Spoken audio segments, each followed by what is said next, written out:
Hello, everyone. Welcome. It's Friday. That means it's time for our Friday news feed. Of course, everyone along the eastern seaboard here in the U.S. has been following the path of Hurricane Matthew throughout this week. First and foremost, we just want to send our thoughts and prayers to everyone who's been affected, who's being affected, or will be affected by this storm. You know, when you just saw that weather pattern, you don't need to be a meteorologist. As it was developing over Haiti, we have a picture of that storm. Again, you don't have to be a meteorologist to look at that and know that is a ferocious. And this is one of those storms where everybody is on the same page. You know, people say they want to ride out the storm, hunker down. Well, a lot of problems with that when you have a storm this big. You're putting yourself in jeopardy, but you're also putting first responders, those people that may be coming out to help you, at risk. Well, it's also, this is the time where I always tell people, look, you may not be big into watching TV or even listening to the radio, but this is a period of time where listening to local authorities, because these storm systems can move so abruptly, they can get more ferocious, they can get less intense, and knowing what's going on in your particular area exactly, and following the recommendations from your local sources is so important. Local government, local weather stations, but I mean, just the terms they're using to describe this storm,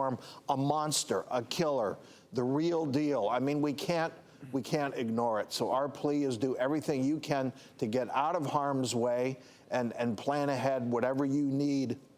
If you have to pick up and leave your locale, bring your medications, be prepared to be away from home. Well, that's one of the things we always talk about on the show is the best way to weather a storm is to have a plan in place, because failing to plan is planning to fail. Never one this magnitude, but living in Connecticut in New England, you do get hit by hurricanes. I remember I was living right on the water, and this near 100-mile-per-hour wind picked up a glass tabletop, lifted it up, became airborne, flying like a wing, slammed against a big tree, and shattered like a hand grenade. So if somebody had been out there, if somebody had been in harm's way, they wouldn't be here. And you know what's interesting about big hurricanes like this is there's obviously so much wind and so much water, and yet the irony is that even in places like Haiti, which already have been hit, the big issue ultimately becomes having enough fresh water.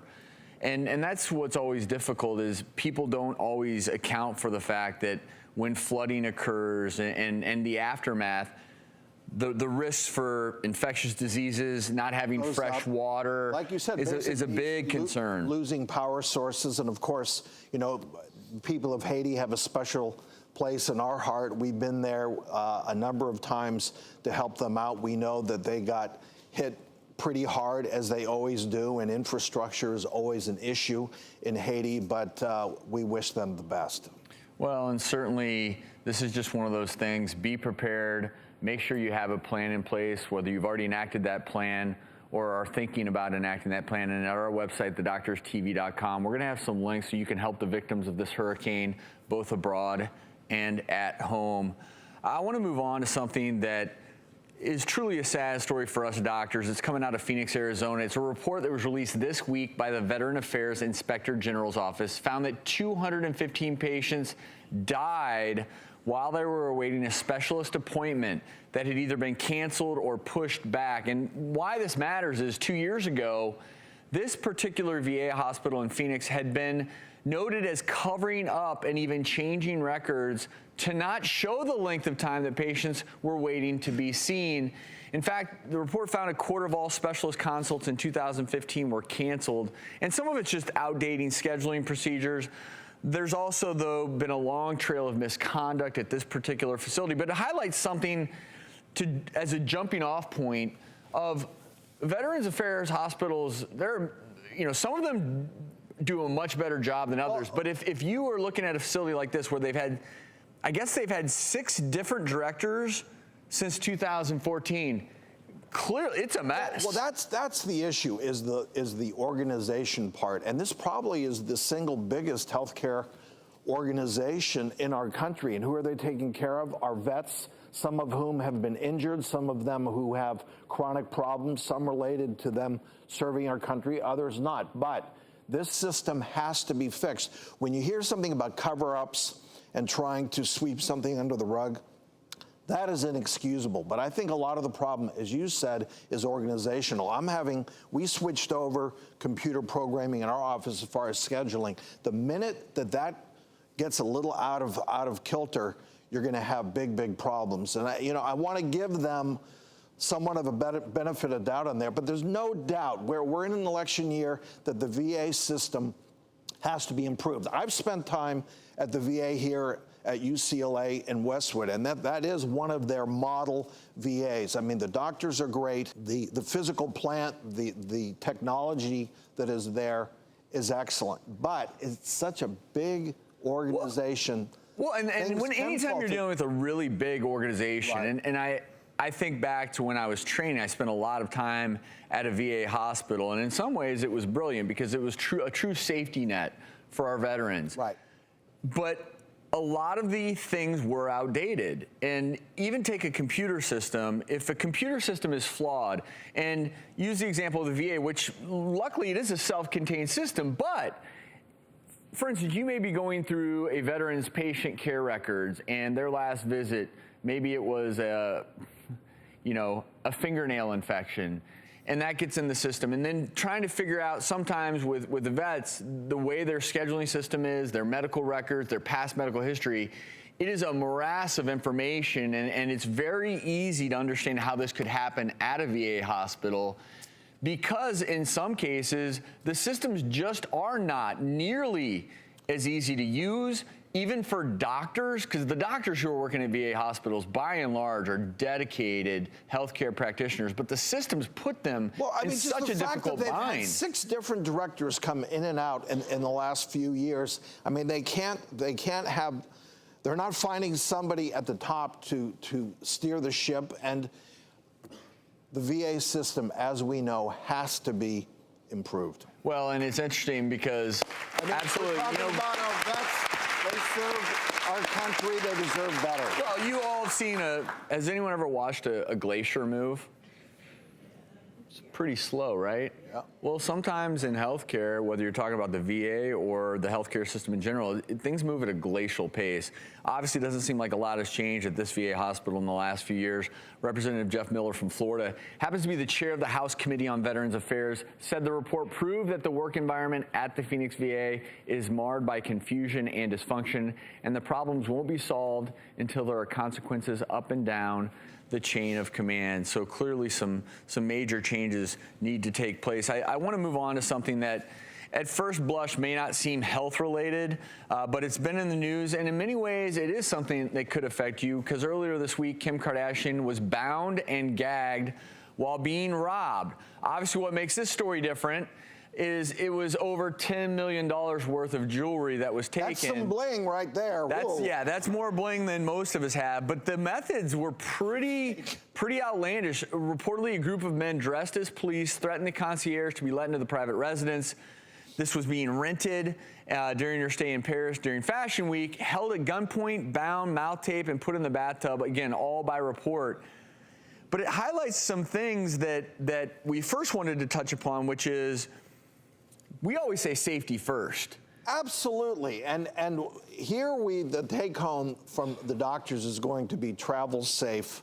Think outside the box when you're abroad, and a lot of it is common sense. But this was the one that really made me. I had trouble with this. Broadcasting, showing off things like the ring on Instagram in Paris. You're really begging people, if you're telling them where you are, you don't have to be famous. With social media, you can be anyone and say, look at this brand new, beautiful diamond ring I have while we're vacationing here in Paris. There are places in the world, when they see that, they'll cut your hand off to get that ring. They really will. They'll come in and they won't ask any questions. You are really putting yourself in harm's way.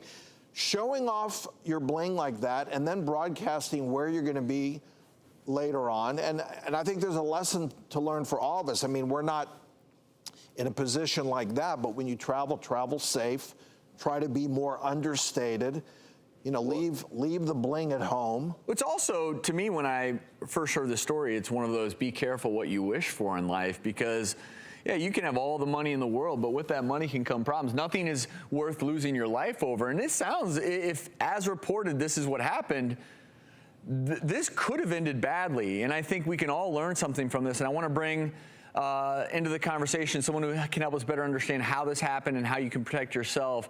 We're joined on the phone by security expert Paul Viollis. And Paul, thanks for being with us. Number one, how could this have happened? But also then we're going to branch off and talk about how we can prevent this from ever happening to us, even if we don't, all walk around with $10 million worth of jewelry.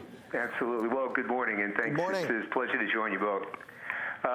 In answer to your question, I think it's pretty simple. There's only really one or two options. Either one, this is an inside job, or two, it's an example of blatant incompetence on part of the security, which is no question about that, and I'll explain. Whenever a true professional security firm, and I say true professional security firm, is going to protect a principal, you never leave the principal alone. That's a fact, which begs the question, what was his security plan when he was traveling to Paris? How did he plan on advancing this trip? How was he planning for her appearances? What were his contingency plans? And also, we have to remember, he was responsible and accountable for protecting the jewelry that was on loan. And I think this is also a blatant example of Hollywood security at its best. And I say that tongue-in-cheek. Then you also look at, is it an inside job? Which we have to look at this. Who knew where she was staying? And why did these alleged guys, pick this particular time to go to that house? And there's a lot of questions, and there are very few answers. And when you say Hollywood security, are you alluding to the idea of, hey, it may be a big show of security or force? Because anytime I see a Hollywood security personnel, they tend to be really, really big people. Right. More like a bouncer. And that's not to imply that doesn't mean they can't be wonderful security experts, but is it more, in your opinion, sometimes for show than... Doc, there's absolutely no question. You've just hit it right on the head right there. When I say Hollywood security, you have to understand that Hollywood really lives and breathes for the showcase, and security in Hollywood is no exception to that. And most of the firms that I've had interaction with, and I try to avoid them as much as possible, are willing to do and say just about anything as long as they can serve an entertainer. And I mean anything. And that and that crosses illegal lines. So if a principal were to say, look, I'm going to Paris, and I'm going to go with 3 or 4 people, and you're going to bring one person, there's a problem right there. But let me ask you this, Paul. And I think, Paul, what you're saying is just because the security person looks like somebody out of the Expendables, they may not necessarily be that great on it in terms of their job and what they're expected to do to keep their client out of harm's way. There is something here, Drew. Absolutely. And Paul, I want to move on really quickly because we only have a few minutes left, Paul. For most of us, we can't afford a security firm or a security guard. Recently, Canadian photographer Barbara McClatchy was killed in Mexico, just taking the airport bus home.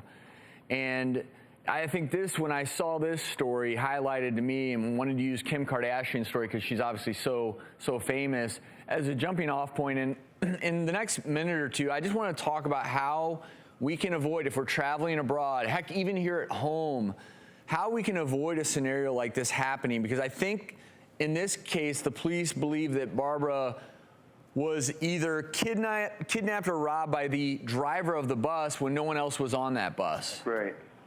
Okay, so let's do this real quickly, and we'll address both points. 5 quick points for everybody that's sitting down listening right now that they can use to protect themselves when they go, and it doesn't cost you a dime. Number 1, vet your trip's itinerary, including ground transportation. Make sure it's good and solid and reliable, as well as the hotel. You can do this over the internet. Second thing is establish an emergency point of contact both on the ground and at home. Have somebody at home that you're going to contact at least once a day to let them know that you're still okay. That way, if God forbid something happens, they know that time hasn't passed that far. 3, check the State Department's website as well as any private intelligence sources for travel risk advisories. These come out every day without fail, and it's open to the public. You can learn an awful lot about what's going on and avoid it by just being preemptive. Anybody that's going to flaunt on social media is overtly irresponsible. We saw that with Kardashian, and we'll see it with other people. Stay off social media. Keywords, post the post. Don't tell them what you're going to do. If you want to show pictures, show them after it's done. Paul, these are such great tips. Thank you for offering your expert advice on this. And You know, no trip is worth it. The most important thing in any trip you go on is to come home safe, and certainly in this scenario, we are glad that Kim got back to New York safely. We'll be right back. A big show ahead of us.